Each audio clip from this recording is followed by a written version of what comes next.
Hey everyone, welcome to the Land of Rape and Honey podcast. If this is your first time listening, this show is about sharing quotes and poems about the racism and sexism that affects Asian people. Because this show is inspired by the Vietnam War, the name is a bastardization of the concept of the Land of Milk and Honey that reflects the sexual violence and exploitation of resources that define the Vietnam War. With that being said, let's jump into some quotes. First, here are two quotes from Howard Zinn, the author of Vietnam, The Logic of Withdrawal. The Chicago newspaper, asked by a reader if it were true that for every enemy soldier it killed in Vietnam, the United States was killing 6 civilians, replied that this was not true. We were killing only 4 civilians for every soldier.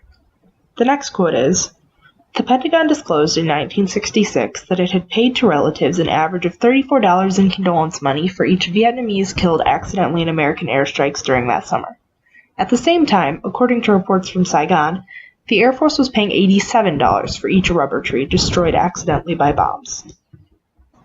Next, here's a quote from Norman Nakamura's article, The Nature of GI Racism. "The regard for these people is so low that in the Lai K base camp you may hear a driver say to a new driver that it is better to run over a cook than a chicken, because when you kill a chicken, you have to also pay for the number of eggs that this chicken would have laid in a year. I saw a Vietnamese mother through the road in her village squatting in front of a small object covered with a gunny sack in a pool of blood. She had her face covered with her hands and was rocking back and forth crying. Upon seeing the driver of the murder vehicle with an expression of guilt and horror on his face, I am sure that he would have rather killed a chicken." This is a poem by Marge Piercy called A Work of Artifice. "The bonsai tree in the attractive pot could have grown 80 feet tall on the side of a mountain till split by lightning. But a gardener carefully pruned it. It is 9 inches high. Every day, as he whittles back the branches, the gardener croons, 'It is your nature to be small and cozy, domestic and weak. How lucky, little tree, to have a pot to grow in. With living creatures, one must begin very early to dwarf their growth. The bound feet, the crippled brain, the hair in curlers, the hands you love to touch." Now, here are 2 quotes from Gina Marie Weaver's book, Ideologies of Forgetting, Rape in the Vietnam War. Both quotes are from testimony at the Winter Soldier investigation. This first one is from Marine Sergeant Scott Camille. "When we got up to her, she was asking for water, and the lieutenant said to kill her. So he ripped off her clothes, they stabbed her in both breasts, they spread-eagled her and shoved an E-tool up her vagina, an entrenching tool, and she was still asking for water. And then they took that out and they used a tree limb, and then she was shot." This one comes from Sergeant Joe Bangert. It's about how his friend dealt with a captured woman who was allegedly a nurse for the North Vietnamese army. "He went over there and ripped the woman's clothes off and took a knife and cut, from her vagina almost all the way up, just about to her breasts, and pulled her organs out, completely out of her cavity, and threw them out.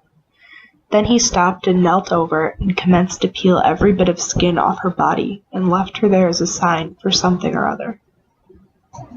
Here's a quote from Evelyn Yoshimura's article, GIs and Asian Women.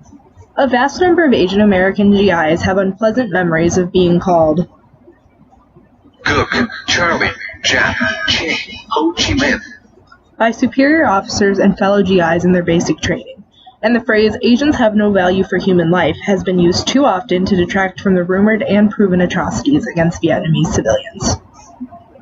This is a poem by Ron Tanaka. "I hate my wife for her flat yellow face and her fat cucumber legs, but mostly for her lack of elegance and lack of intelligence compared to Judith Cluck. I married my wife, daughter of a rich East Los Angeles banker, for money. Of course, I thought I deserved better, but suffering is something else altogether. She married me for love, but she can't love me, since no one who went to Fresno State knows anything about Warhol or Ginsberg or Vietnam. She has no Jewish friends. She's like a stupid water buffalo from the old country, slowly plodding between muddy furrows, and that's all she knows of love, beneath my curses and sometimes blows. I thought I could love her at first, that she could teach me to be myself again, free from years of bopping around LA ghettos, Western civilization, and the playmate of the month.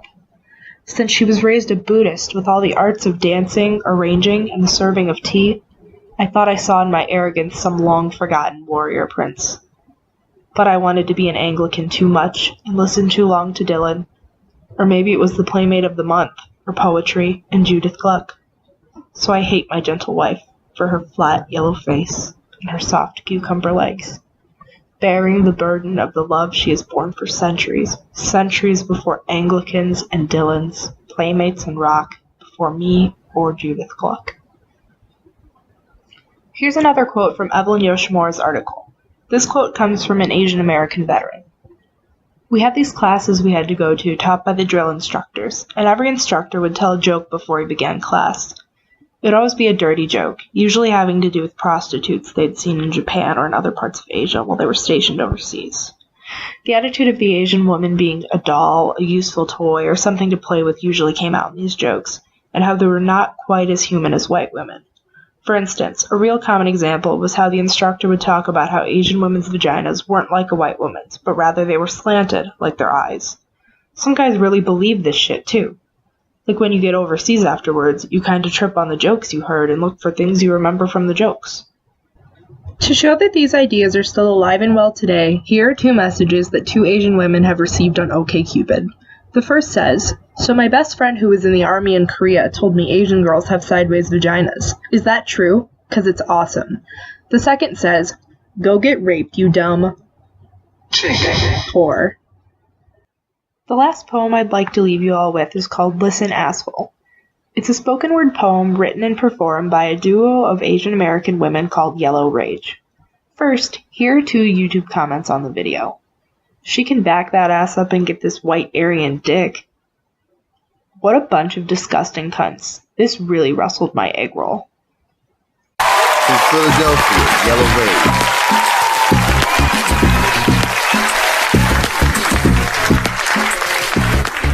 Listen, asshole! My words were meant to be mentioned in meticulous, mellifluous manner. You were mispronouncing manhandling, fucks it all up. My meanings are misuse to miscommunication, misconstrued to misinterpreted, misspoken, mistake. Motherfucker, it makes me mad. Asshole, listen, asshole, stop trying to guess what I am. Stop trying to tell me what I'm not. I was born in Seoul, which makes me Korean. These slightly slanted eyes ain't just for seeing. Bitch, I see right through you. You expert on me with your Fake Asian tattoo. You expert on me with your Taebo and Kung Fu. So what? You try to dim some dead some on the menu. So what? You a fan of Lucy Liu. So what? You read the Joy Luck Club too. That makes you an expert on how I should look? Fuck you. What the fuck do you know about being Asian?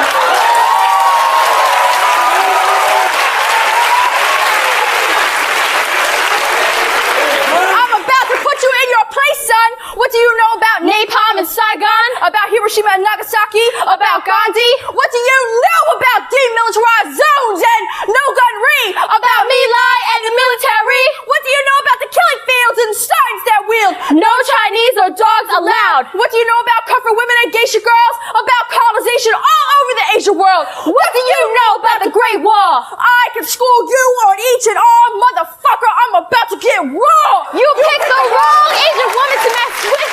You picked the wrong Asian woman to mess with. Because my tongue is split. It is forked and steel-tipped, and it will puncture and bleed you. And if you don't know, now you know. Asshole, listen, don't ask me what I'm saying in my native tongue. You want to know so badly, go learn it yourself. 20 years it took me to perfect the language my mother's and her mother spoke. 20 seconds it took you to ask what my sister and I spoke about.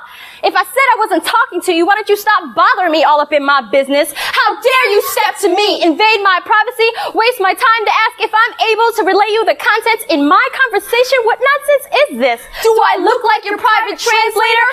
Nosy motherfucker, you probably thought dialogue...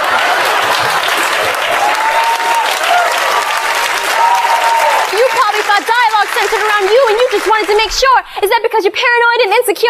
Or just jealous because my tongue's got more skills than yours? So you want to learn how to say I love you and hello. Why you need to know? You think of me as some Asian hoe ready to turn around at your calls of, hey baby, annyeonghaseyo, annyeonghaseyo.